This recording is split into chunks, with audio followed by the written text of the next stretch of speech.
Welcome to the Federalist Society's virtual event. This afternoon, May 26th, we discuss Students for Fair Admission versus President and Fellows of Harvard College. My name is Evelyn Hildebrand, and I'm an Associate Director of Practice Groups at the Federalist Society. As always, please note that all expressions of opinion are those of the experts on today's call.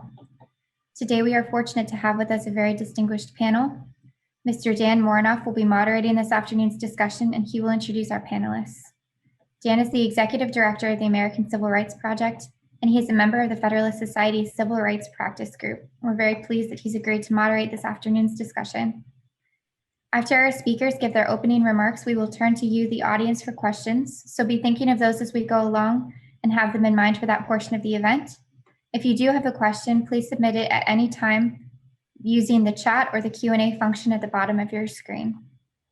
With that, thank you for being with us today. Dan, the floor is yours.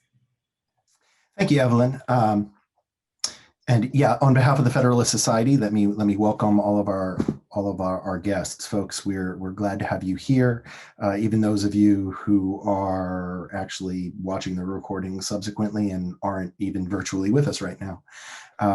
As Evelyn mentioned, we are here to discuss Students for Fair Admissions versus President and Fellows of Harvard College, specifically SFFA's pending petition for cert at the Supreme Court in that case.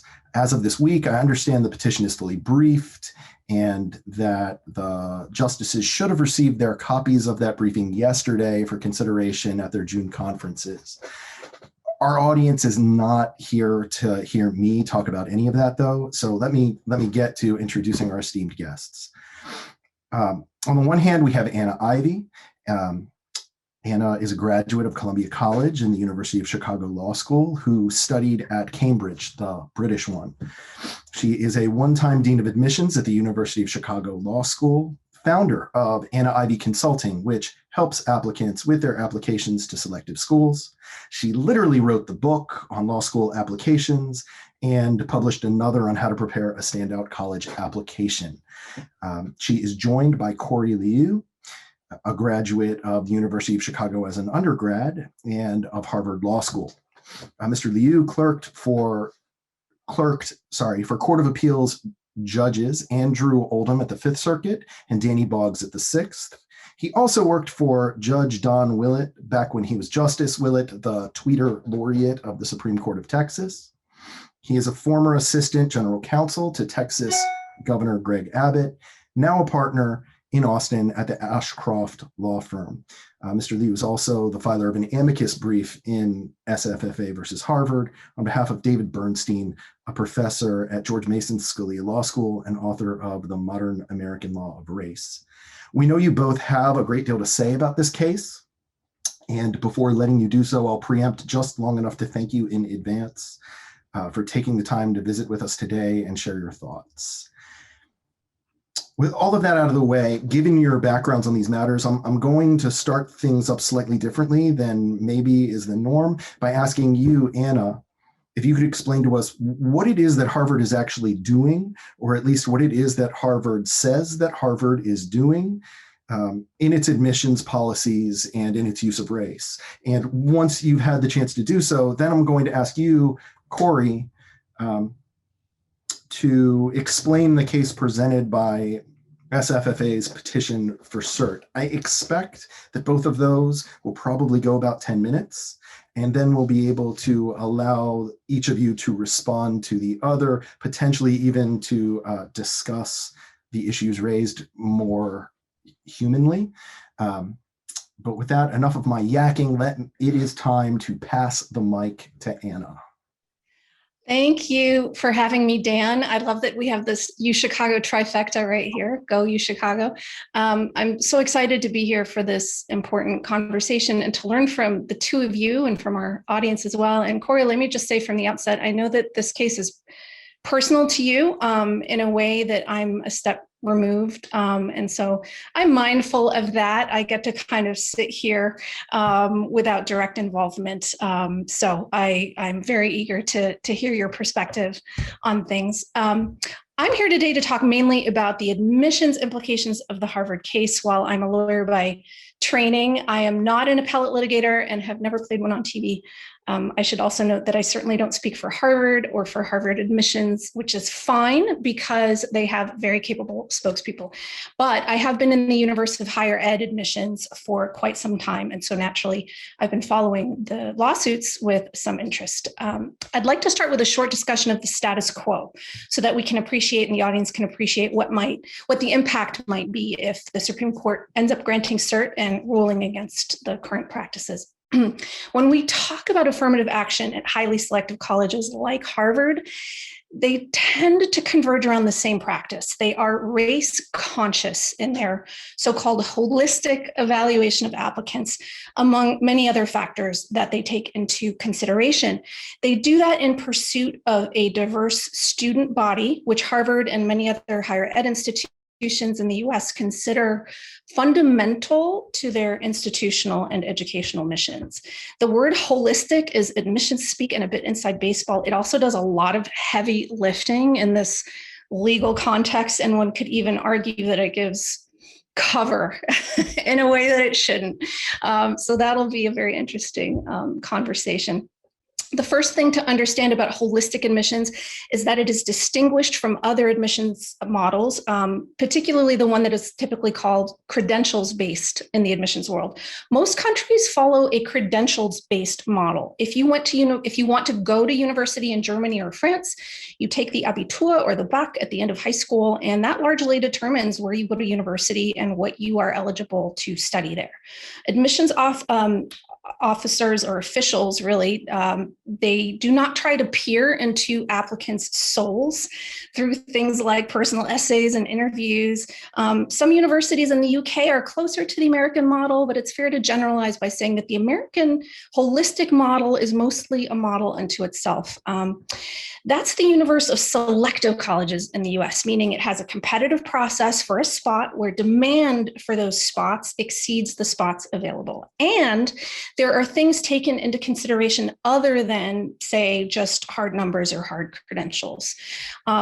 We do have credentials-based admissions in the US. It tends to be the non-selective colleges and community colleges where if you have a certain minimum GPA for example, from high school, you're deemed admissible. So I don't want to suggest that doesn't exist here. It does. We're focusing on a very small universe of highly selective colleges like Harvard, but I want to acknowledge that that's not most students in the United States, and it's not most colleges in the United States that have quite the system. I'll start out by saying that Harvard turns away a lot of applicants with perfect GPAs, a lot of applicants with perfect test scores. When your acceptance rate is 5% or even less, a lot of hearts get broken, and the decision to deny is not necessarily for pernicious reasons. One of the hardest things about being an admissions officer is having to turn away people that you adore. But to circle back to holistic, what that means at schools like Harvard and its peers is that admissions officers are doing what they call a whole person review of the candidate. They explicitly are not looking just at hard numbers like grades and test scores, and applicants are expected, it's a lot to expect, they're expected to present a cohesive personal narrative and a story about themselves throughout all the application components. So there's a human element to the applications themselves, and they get reviewed by human beings in some subjective ways. We could have bots making admissions decisions based on weighted algorithms that would be much cheaper and faster, but that is not how admissions gets done currently at the highly selective colleges. So not only are they evaluating a lot of squishy factors, but on top of that, they're also comparing apples to oranges, since people are coming from such different backgrounds, different levels of opportunity, and different levels of access and privilege. They know this. Those human elements, just to give people a sense of the different kinds of things that they take into consideration, include things like what kind of high school you attended and what kind of opportunities you had there, the rigor of your high school courses and what kinds of courses were available to you, information about your family, personal essays, a counselor recommendation, teacher recommendations, sometimes alumni interviews, demographic information like race, first generation status, veteran status, et cetera, activities, sports, work experience, life experience, family obligations, and what admissions officers call non-cognitive factors, things like leadership, grit, kindness, success in the context of personal or family hardship, and character. And more. I mean, that's just, some examples. So they have a lot of information about you when they are reading your applications. At Harvard in particular, and we know this from the discovery process from the lawsuit, they give scores to applicants based on 5 buckets that they mush all of these into. Academic, of course, makes sense. Extracurricular. Third is athletic. And what we also know from the discovery process is how much of a bump and a boost recruited athletes get. That's incontrovertible at this point. The controversial buckets for these purposes are number 4 and 5, the personal category and the overall category. The personal category is a subjective assessment of the person and their character. Harvard claims, if I remember the hundreds of pages correctly, Harvard claims that race is not considered in the personal category, but that they can and do consider race in that final overall category, number 5, and in the final admissions decision. As I understand it, and here Corey can certainly correct me, the plaintiffs suing Harvard were making 2 different claims. One is a claim as a matter of law that affirmative action policies as practiced by Harvard and many other highly selective colleges should be deemed unconstitutional and that colleges should not be allowed to consider race at all. We could talk about later about what that would actually mean in practice for admissions officers, meaning effectively that the admissions process would be race blind. Second is a factual claim that Asian Americans are discriminated against in Harvard's process. I mention that because the coverage of the lawsuits that I have read conflate the 2 claims in a lot of ways, when in fact they're 2 separate claims. And to my knowledge, they involve different legal standards.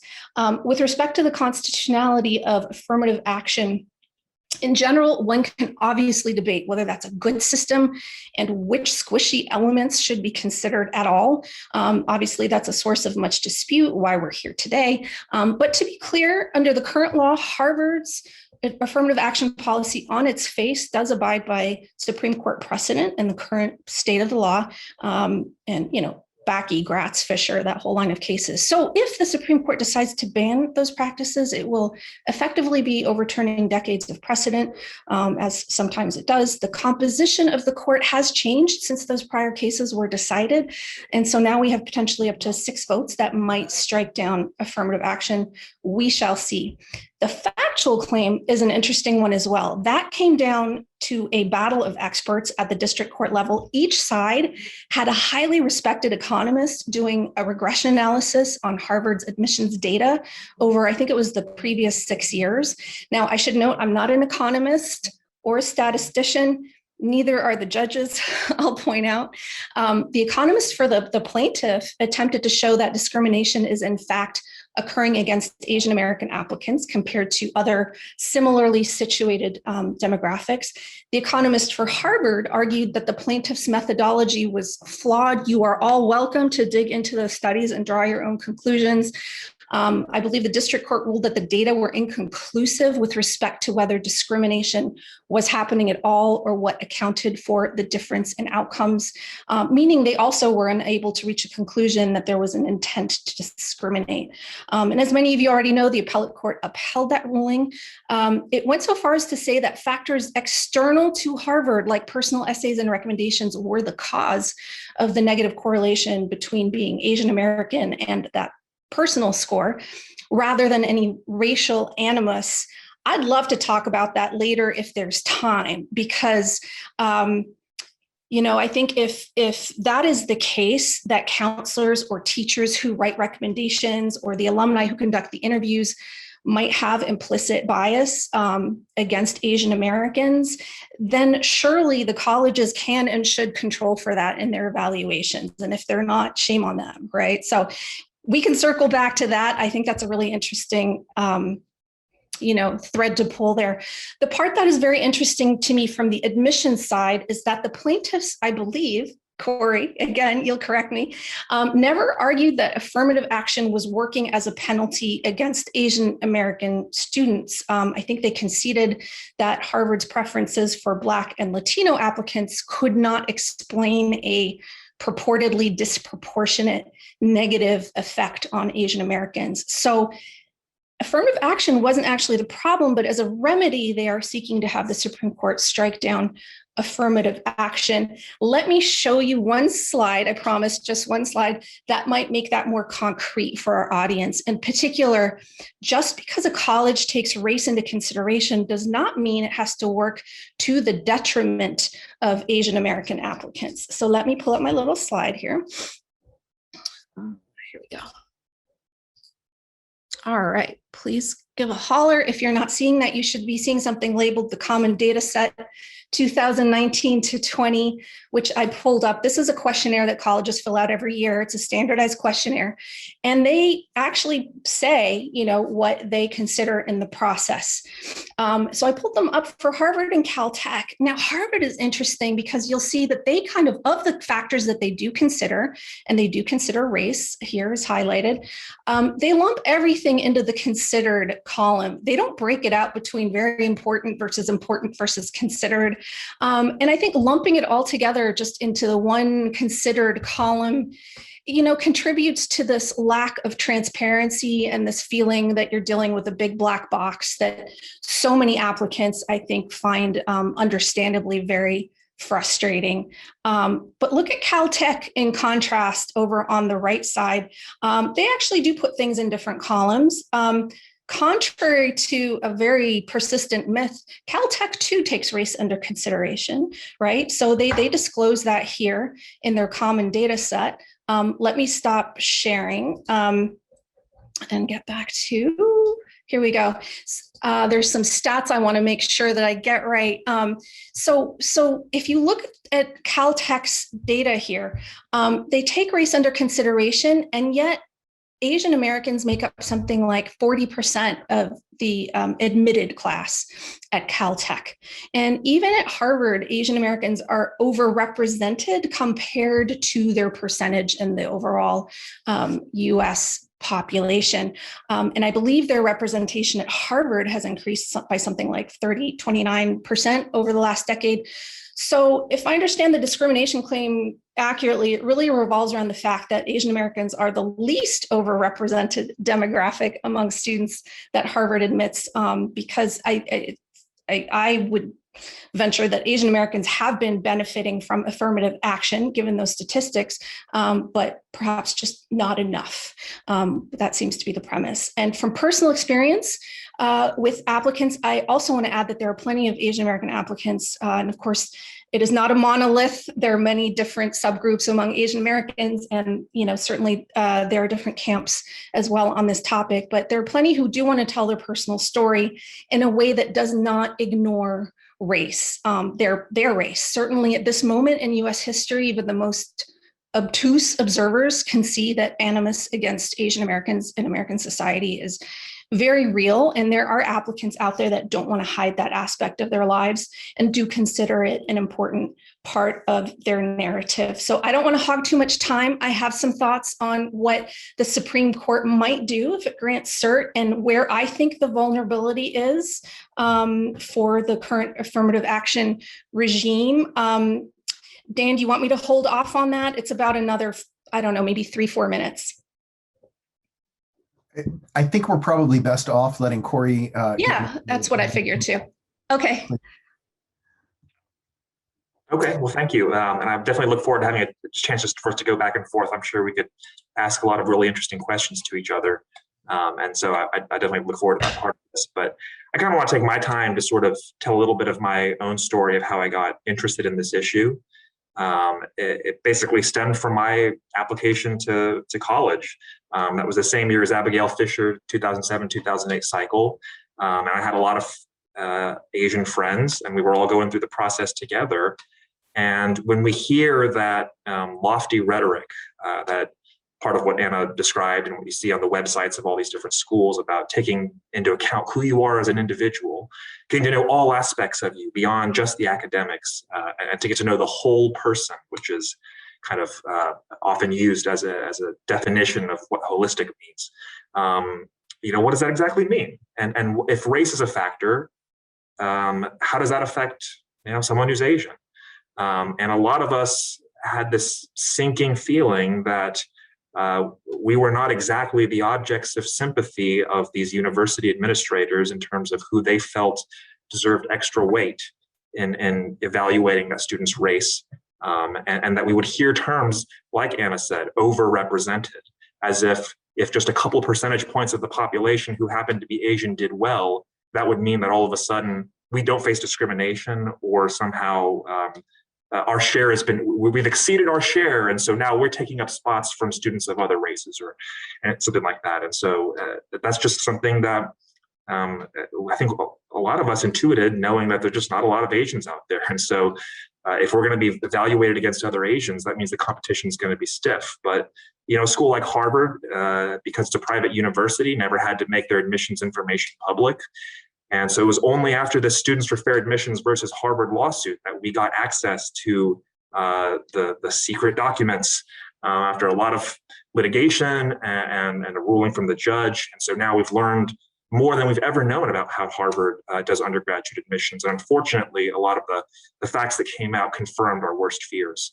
And so I'm just going to do a little screen share and kind of go through the facts probably a little more quickly than you would if you were litigating this, but just to give you a flavor of it, because I know some of you may have some familiarity with the case. So this is a graphic that I got from the Harvard Crimson. It says the source is court documents submitted by Harvard, but it just shows the average SAT score for students basically broken down by race who were admitted to Harvard. And as you'll see, Asians had the highest SAT scores, whites had the second highest, Hispanic had the third highest, and African American had the fourth highest. And as you see, these results are replicated year after year, right? This goes from 2000 all the way up until the present. And so what explains why students of different races have different standards for what kind of SAT score it takes to get admitted? And why does the racial breakdown just so happen to correlate with the preferences that Harvard uses in terms of racial discrimination in its admissions? This is an interesting slide where Harvard actually became aware of accusations that its admissions policy were discriminatory against Asians, and so they conducted their own internal study of the question. And as you see from the headline, this is also from the Harvard Crimson. Internal Harvard review showed disadvantage for Asian applicants. So basically what I found was that if Harvard looked at academics only, Asians would be about 43% of the students. We can talk more about legacy and athlete preferences later. I disagree with them strongly in terms of, I think it's a corrupting influence. And if I were a member of Congress, I would probably strip Harvard's funds for doing this. But we can get into that later. And you see, so once you have legacy and athletic preferences, you see it goes down to 31% for Asians. And then we look at extracurricular and personal ratings, then it goes down to 26%. So I suppose the idea is that Asians have worse extracurricular or personal ratings. And then finally, demographics means explicit consideration of race. And so there you see it goes from 26 to 18%. And there's a table in the complaint in Harvard that basically shows that Asians are about 17 to 18% of the student body at Harvard for several decades. I mean, it's eerily locked in at the exact same percentage year after year. And you can see here the different ways that they weave through it. Now, what I want to draw your attention to is, notice how they lump extracurricular and personal together, as if to say it's on Asians that maybe they're not so good, they're not so well-rounded, and so that's why they're not doing as well as their academics would suggest. But interestingly enough, one of the things that came out in the litigation was that Asian Americans actually did better on extracurriculars than white students. And you can see that in the highlighted portion here. This is the district court's opinion. So remember, it was extracurricular and then the personal rating, right? So Asians are actually outperforming students of all other races on extracurriculars, contrary to the stereotype that they're not well-rounded. So it's actually the personal rating that is doing the work that's lowering the percentage of Asians. Now, what is the personal rating? It is an evaluation of personal qualities, the intangibles, things like integrity, helpfulness, courage, kindness, fortitude, empathy, confidence, leadership ability, maturity, and grit. All of these very squishy, very subjective determinations. And so it is because of the personal rating that Asians get penalized so much at that step. Then remember, this is before the explicit consideration of race, but it's enough to wipe out all of the strengths on the extracurricular performance and still cause Asians to suffer the admissions process even more. And this is from the plaintiff's appellate brief, which shows this has to do with the personal ratings. And it's a little complicated to explain the numbers, it'll take 5 minutes to do it. But what it's showing is that among the most competitive students who Harvard is seriously considering admitting, that the personal ratings differ significantly, and it actually correlates. Again, we see Asian Americans have the worst personal ratings, then whites have the second worst, then Hispanics, and then African Americans have amazing personalities. Their personal ratings are well above students of other races. And so again, why do we see Harvard claims that this is race neutral, by the way. They say that the personal rating is an objective assessment of your personality, and then there's a subsequent explicit consideration of race. But I think what this suggests is that actually the personal rating is infected with the racial preferences that Harvard is using, contrary to whatever their purported policy is. Finally, this is an interesting little tidbit. It's a small part of the litigation, but interesting in terms of rebutting the narrative that they're trying to get to know you as an individual. Harvard, in trying to recruit their student body and achieve diversity, they send letters to recruit students who do well on the PSAT. And if you're from sparse country, there's a separate standard to sort of recruit students from these states where maybe they don't get as many of the most competitive applicants. They're highlighted here in this graphic. And you see here in sparse country, a white student will be invited to apply to Harvard with a 1310 score from the PSAT, but then Asian students are held to a higher standard. This is completely mechanical, based purely on your race. There's no getting to know you as a person. Are you a native born Chinese American, or did your parents immigrate here? Did you grow up in poverty, or your parents PhDs? This is just purely mechanically based on race. And so it rebuts the claim that they are having a sophisticated method of trying to get to know who you are as an individual. These are just a few of the facts. My amicus brief covers other things that show that they're using a racial quota, but I think this gives you a sense of the idea of why Asian Americans are so upset that they feel that their race is being used to penalize them. They feel that there is this term overrepresented, which means that if Asians exceed just the single-digit percentage of the population that they occupy, that they're going to be seen as there being too many of them. And so you should be grateful that you even have this many percentage of the student body and not ask for more, even though what effectively they're being held to the highest admission standard compared to white students, Black students, and Hispanic students. What I want to go into here is a couple of articles that were written after these facts came out from the Harvard lawsuit, because it really triggered a strong emotional outpouring from many Asian Americans who empathized with these students who are being rejected from Harvard. And not all of them are conservative or activists. I mean, you often hear the accusation that this is a lawsuit that's using or exploiting Asians somehow to advance a conservative agenda. Harvard has used that talking point all the time. But actually, there are people who are either ambivalent about affirmative action or who actually may think that there's benefits to affirmative action, who still think that Harvard is discriminating against Asians because that's what the facts are. So this is an article by Professor Jeannie Sook Gerson. She's at Harvard Law School. Here's what she wrote in reaction after the trial. The application process for schools, fellowships, and jobs always came with a ritual. A person who had a role in choosing me, an admissions officer, an interviewer, would mention in his congratulations that I was different from the other Asians. When I won a scholarship that paid for part of my education, a selection panelist told me that I got it because I had moving qualities of heart and originality that Asian applicants generally lacked. Asian applicants were all so alike, and I stood out. In truth, I wasn't much different from other Asians. I knew I was shy and reticent, played a musical instrument, spent summers drilling math, and had strict parents to whom I was dutiful. But I got the message.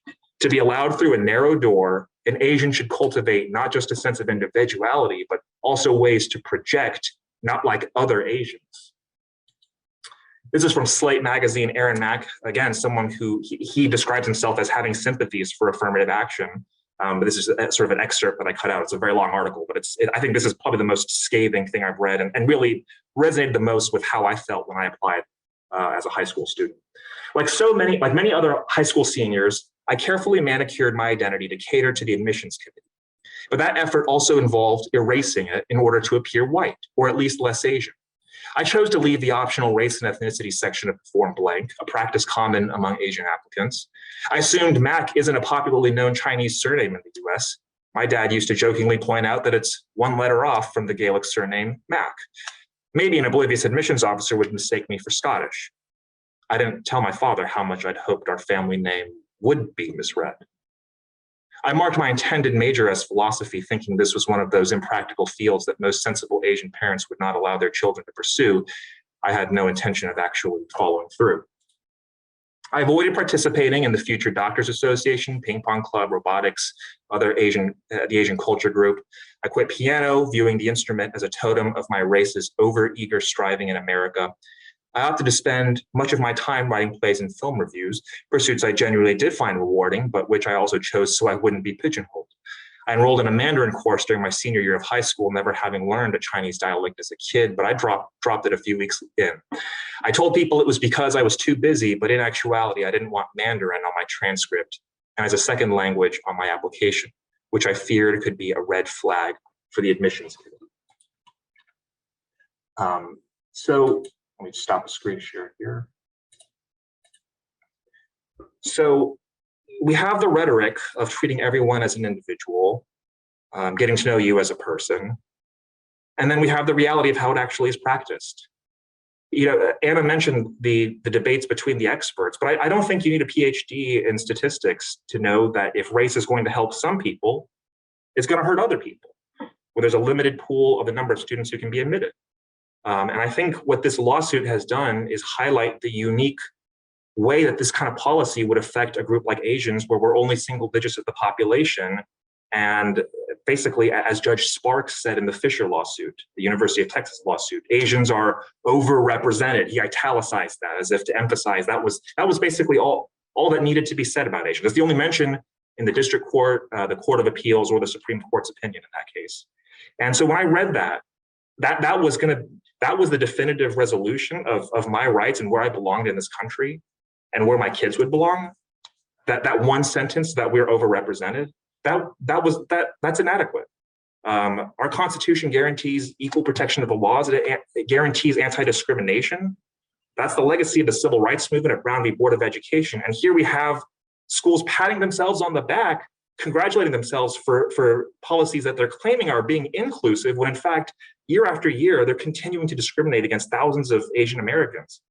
And so what this lawsuit has done is given a voice to so many of us who felt that we were ignored by the courts, that we were ignored by the media. I think finally, as you saw with those two articles I showed, there's been some media coverage of the Asian perspective in a nuanced way that does address some of the problems caused by these policies. And I don't know what the Supreme Court will do. It's going to be up in the justice's hands.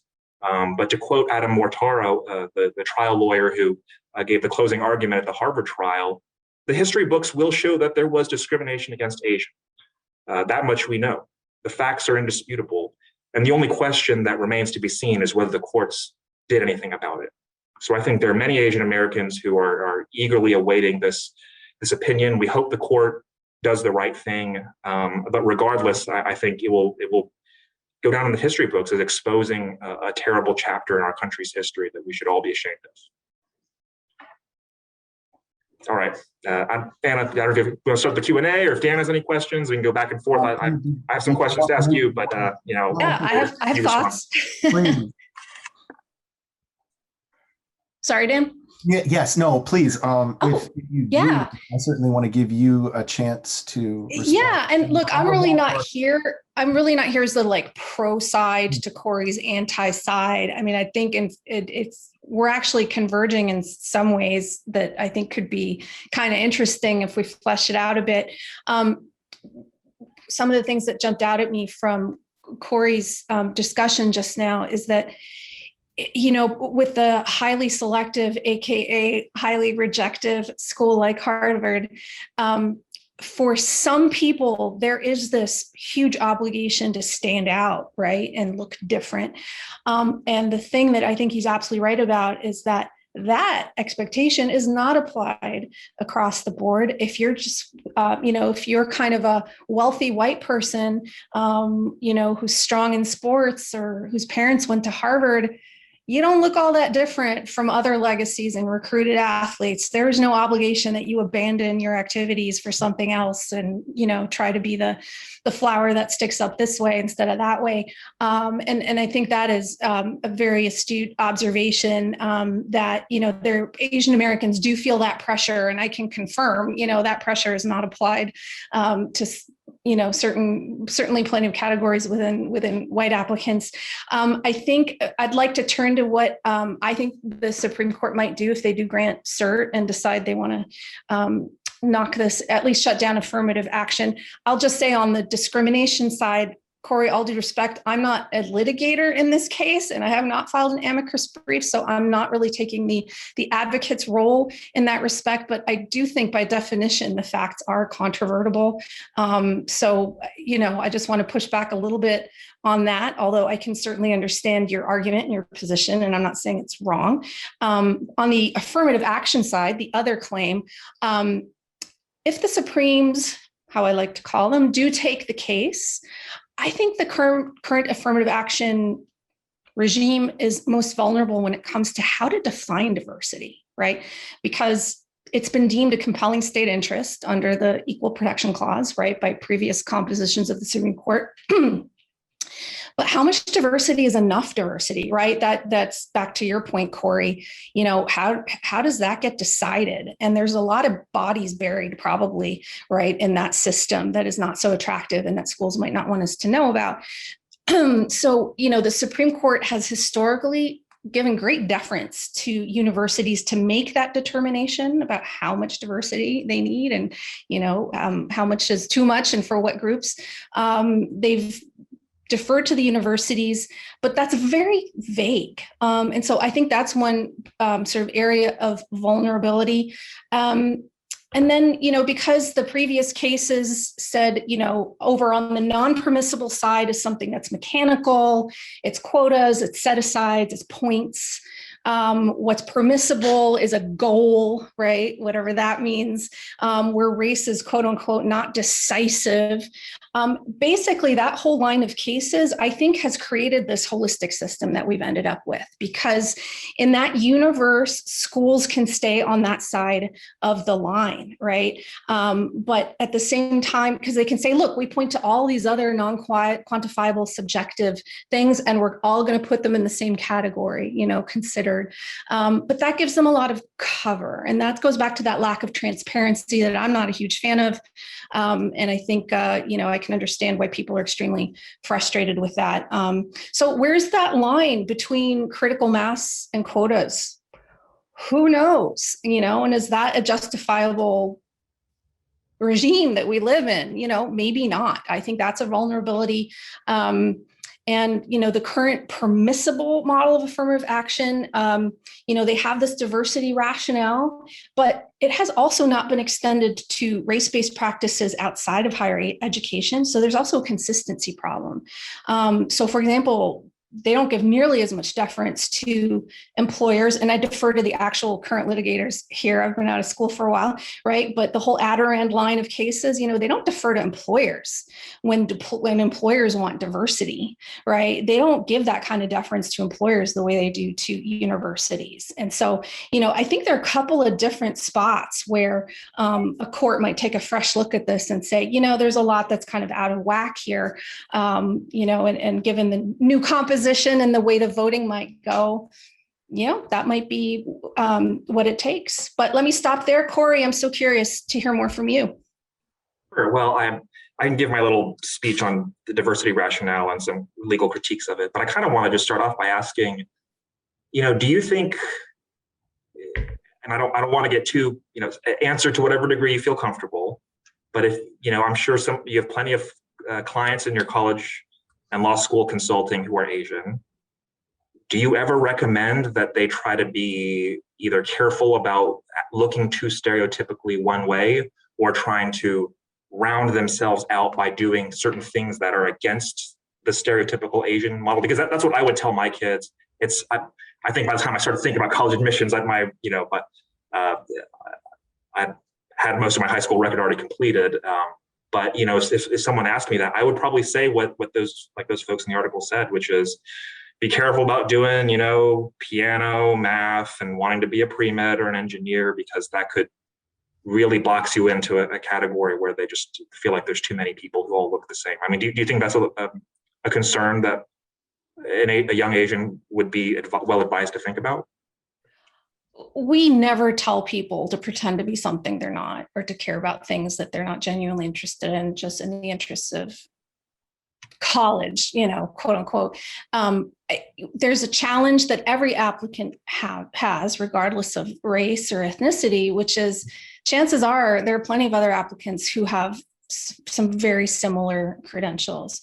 And sort of the art and the science of doing the whole application is, okay, within whatever it is you're doing, how do you tell your story in a way that's your voice and sounds authentic and, makes clear you're you and you're not all these other people. We face similar challenges with, for example, applicants who are first-gen Americans, and they have really interesting immigrant stories. But when you read thousands of them, they do blend together a little bit. And so how do you, you're not going to fake that. You're not going to pretend you're somebody else or your background isn't what it is, but how do you tell your story in a way that it doesn't just blend together? That's a challenge for a lot of applicants. But to answer your question directly, no, we wouldn't say try to hide your Asianness. Let's figure out how to work on these pieces of the application so that you become more 3D in a very 2D format that they force you in. And that's hard in general. I would also add that I don't want to dismiss your concern though. And I can understand why that's a real concern, but even taking just Harvard as the example, there are plenty of Asians who played violin and, had certain activities and so it's not as if these things are somehow, complete deal breakers.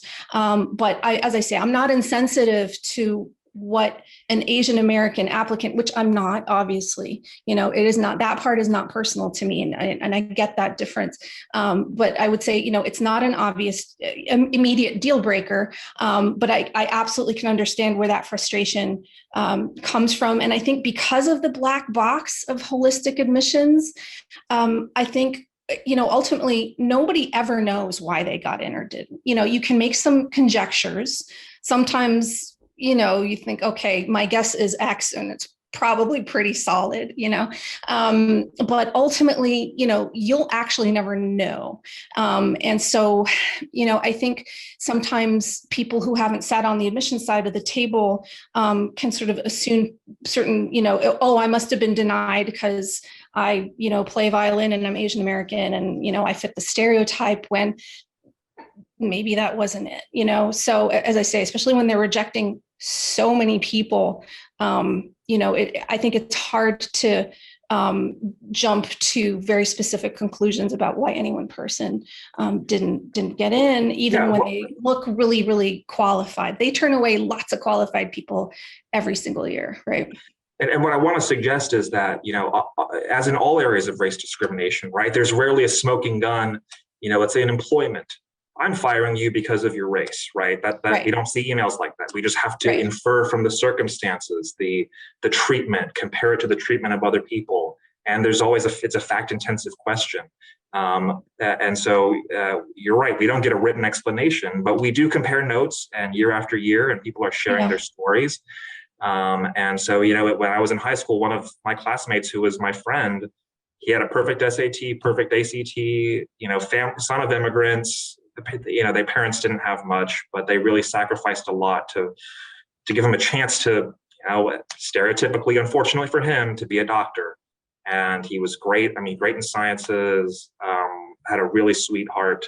But boy, I could just see the white admissions readers picking it up, especially at the Ivy League schools, saying, and in fact, there was a FOIA request that went to Princeton where certain documents came out where it was basically just yet another strong in math, strong in science Asian student, right? Just another one of those. In the Harvard case, there's this standard strong kind of note that has been discussed and litigated. But the idea that, we just have a lot of people who fit that profile. So, if it was a Black student who had a perfect SAT, perfect ACT, and wanted to be a doctor, the reaction would be different. I think we all do. And I'm not going to force you to answer the question, but I think we all kind of know that on a gut level. And it was just sad to see that happen to him. And so we don't get the explanation, but I don't think that means we could say that there's no discrimination. I mean, just as in each of these police shooting cases, for example, right? The things move fast. There's no explanation of why that happened, in the moment that it happened. We just watch the video and we have to draw our conclusions based on our experiences and our pasts. And so I think a lot of Asian Americans do feel the process is unfair. I guess I'll just say a little bit more in response to the diversity point. It's interesting. I found in my discussions with various people that nobody really believes the diversity rationale is the primary motivator for the policy. And like you said, it's an amorphous concept. I did a talk at UT, the University of Texas Law School, with Professor Sanford Levinson, and he's critiqued the diversity rationale as saying that it's inherently arbitrary because there's so many factors that make us different and unique that you're going to have to inevitably pick a few that get priority and others that get ignored. His example was he would like to see more Muslim students, and that's not really prioritized. So what you end up having is a hierarchy of what you call a hierarchy of victimhood, hierarchy of oppression, or preferences, or whatever word you want to use. And as some of those graphics that I showed, it's very quantifiable, the extent to which those preferences can be compared to each other. And that's an unfortunate part of it. And I think I also had a discussion with Professor Randall Kennedy from Harvard, and I actually found it very refreshing because he says, look, we all know diversity is not the real reason we have this policy, and we all need to stop pretending that there aren't victims, because of course there are victims, right? If you're going to help some students, it's going to hurt other students. And let's just stop the kind of the cute double speak, the political rhetoric, and let's be real about what it's about. And he would nonetheless say that given the history of African Americans in this country and the unique circumstances of slavery and Jim Crow that other racial minorities haven't faced, that they deserve an opportunity through this policy that is really unique to them. And so I think, at least I find with him, I'm able to have a frank conversation about what's going on. But I think what is unfortunate about where the Supreme Court went in ultimately a compromise opinion that was internally self-contradictory and Grutter was this diversity rationale. Justice O'Connor even said, well, I think it's okay today, but not 25 years from now. So that was really later. A bit of a cheat. So, yeah. So let me ask you, though, when you say that you don't think the schools actually care about diversity, I understand the argument of actually there are winners and losers. It's a finite, it's a zero sum. That part, I understand that argument. But when you say you think that schools don't actually care about diversity, why do you think they do what you think they're doing? Is it animus? What is it? I think it's politics. I think so I do think they believe that they're achieving diversity. I'll give you that. Maybe on a subjective level, they believe they are. But in practice, of course, what it means is there's a few particular groups that they focus attention on achieving certain numbers for. Various other factors of diversity get ignored or are vastly arbitrarily selected for. And that's predominantly race. If you go to look at the racial breakdown of Harvard, which is consistently the same for about 20 years or so, you can kind of see that they've carefully engineered it to look that way. And I think it's politics. I think actually the legacy admissions is highly controversial, which is basically corrupt kind of admissions for whatever donors, prominent families, people who are famous and powerful, and using that, getting a shortcut for their kids to get into college, and perhaps to deflect some of the scrutiny and attention away from that, they say, well, we're also doing racial diversity. And so look at this, we have students of all colors here. And I think it's to insulate criticism for their eliteness and the practices they use to perpetuate the eliteness.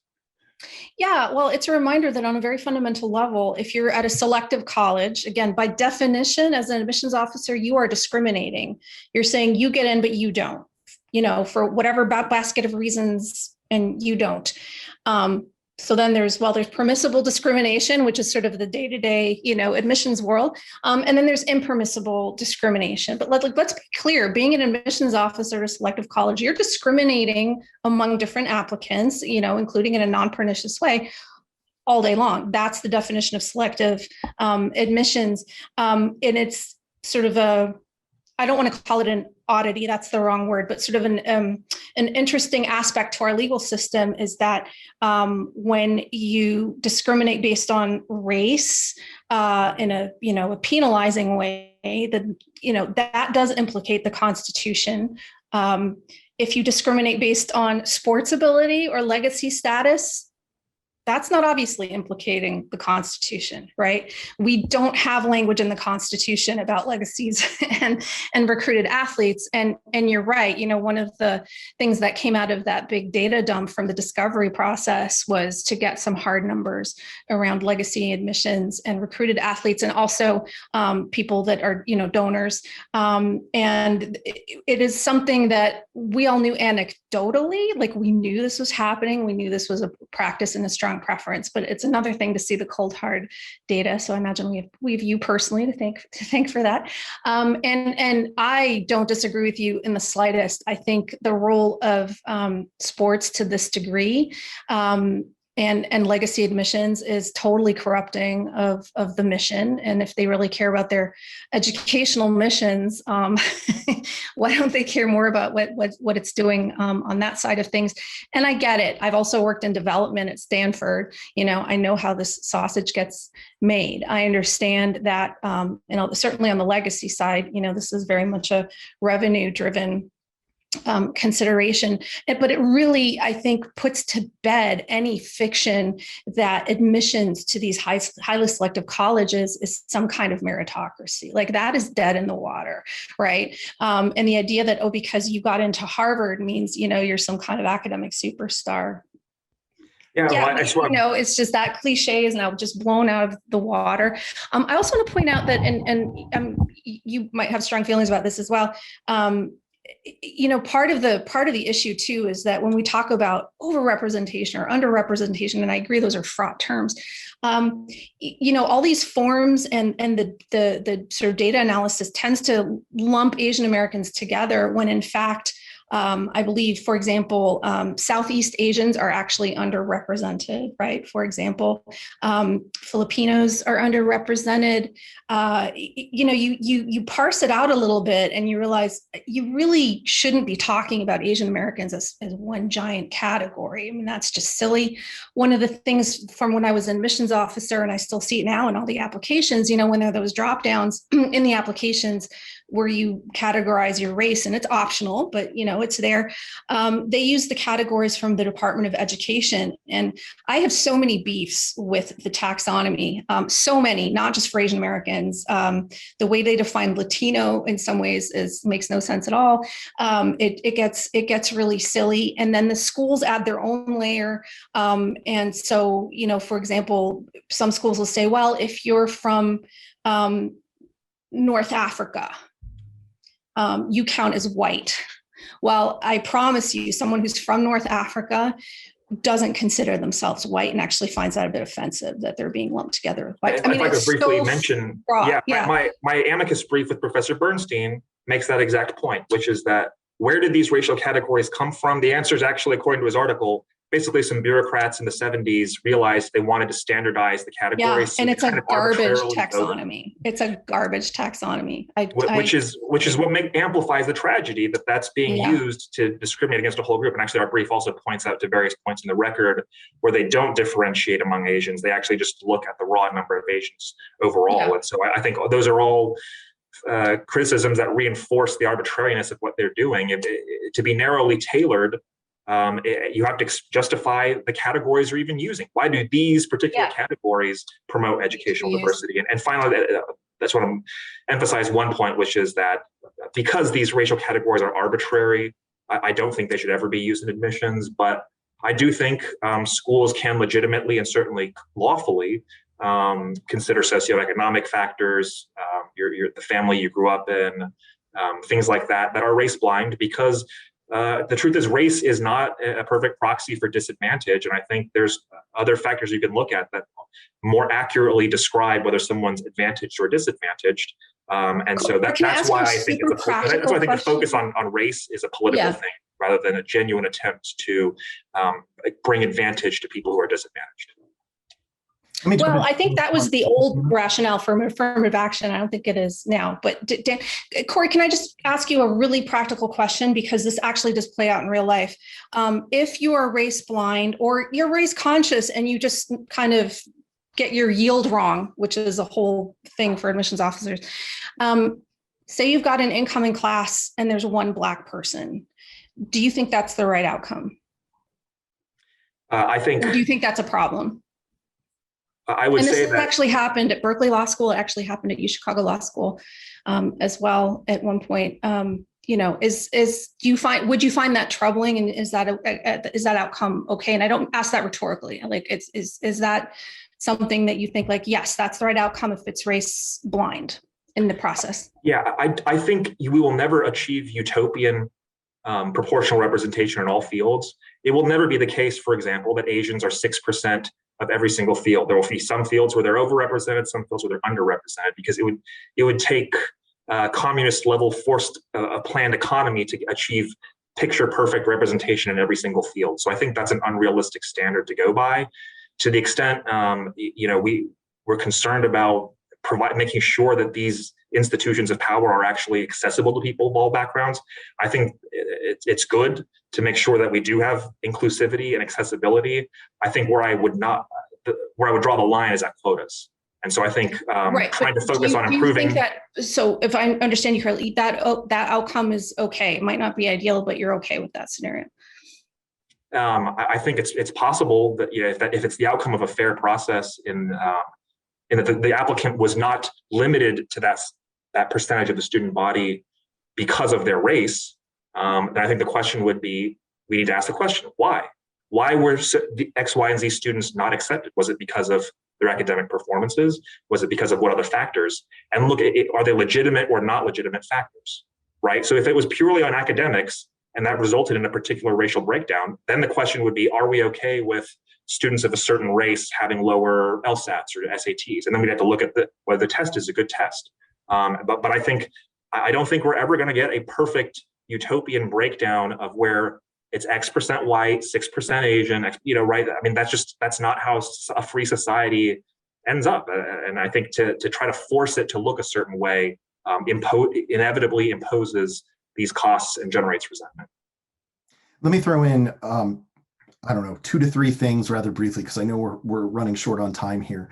I know both of y'all have discussed the subcategory of legacies and athletes. And of course, at least from my read of Harvard's briefs, it lumps in legacies specifically with the children of Harvard's staff and faculty.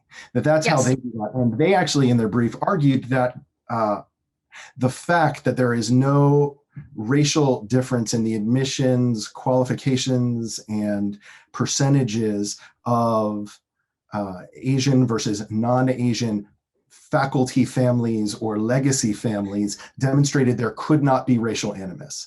This struck me as profoundly silly as an argument, and to barely be credible. Like, basically they're saying if the people in the club are all discriminated for equally, then it isn't somehow possible that those disfavored race outside the club aren't being discriminated against. Right. And let's point out the obvious. The legacies and the recruited athletes are overwhelmingly white. So that is a very self-perpetuating system. But absolutely. I know we're running out of time. So however, quickly want to mention that I find it not at all surprising that the panel of 3 people who went through the University of Chicago think that college athletics is a deeply corrupting influence on our institutions. One last thing, which I'll throw at y'all as kind of a closing question, and it might be very brief. If, as I think you both said, the district court concluded that the battle of experts was inconclusive, it couldn't tell if there was discrimination. On a strictly legal front, if this is strict scrutiny, how can the school win if that's inconclusive? I don't think they can. I think it's up to Harvard to justify the particular categories it chose, the particular weight that they give to different racial categories, whether they did it consistently, and they have failed to be able to satisfy that. And so they resort to slogans such as "your race can only help you, it can never hurt you," which of course we know is logically not possible, and basically hope for the goodwill and deferential nature of the judges. And I don't know that it would pass strict scrutiny if it was the same standard across the board as we had seen in the employment world, right? I mean, that's one of the we're used to this in other areas of the law too, but, the standard of strict scrutiny morphs depending on all kinds of things, right? And if they tighten up strict scrutiny for higher ed, yeah. Right. If strict scrutiny is strict scrutiny, even when it's a school, then I think. But we know that what they define as strict scrutiny is a very sort of gerrymandered concept, right? Look, there's a lot more we could. Much more. It would be fascinating, and I kind of hope that I get to have those conversations with both of you offline. I know we are out of time, so with apologies to all of the people who have written questions, which I've been scanning as we've gone along, and they're quite good. I can stick around if Corey can. And I apologize. Yeah. So I think we probably need to wrap up. I want to thank both of you, myself, for agreeing to do this and for sharing your thoughts. And I'm going to throw this back to Evelyn. Thank you all very much for this fantastic discussion. I want to extend thanks from the Federalist Society to our panelists and our moderator. If you have any feedback from our participants, please email us at info@fed-soc.org. In the meantime, please check your emails for any upcoming teleforum announcements in the coming days. Thank you all very much for participating. We are adjourned. Thank you. Thank you.